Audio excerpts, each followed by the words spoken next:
বড় ভাই তুমি আমাকে বলতে পারো অশিক্ষিত আনসিভিলাইজ, কিন্তু কথা হচ্ছে ইংলিশ, ইংলিশ বালেরই ল্যাঙ্গুয়েজ। হ্যাঁ, মানে তুমি ভাবো বাংলা হিন্দিতে মোটামুটি 50 থেকে 52টা অক্ষর আছে, প্রত্যেকটা ডিজাইন আলাদা।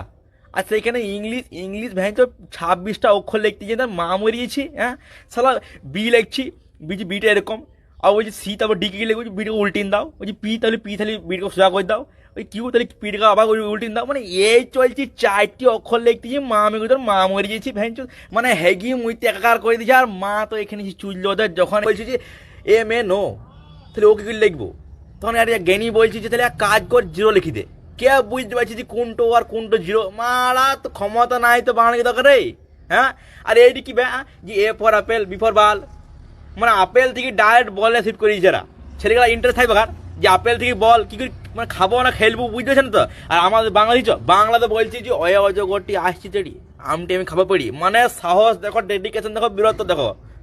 বলছি অজগর আসছে আসুক গান মারা, কিন্তু আমটা পাড়ো, মানে আমের প্রতি যে ভালোবাসা ওই কিন্তু যেন না যায় যেন। এই হয়েছে ছেলে, ওই জন্য তোমার গায়ে ছেলেগুলা ঢুট ঢামনা সাপ দেখলি লেঞ্জা করে বাড়ি মেরে দিচ্ছে, এরকম ও ছুটি দিচ্ছে, যাও গান মারা যা এখান থেকে।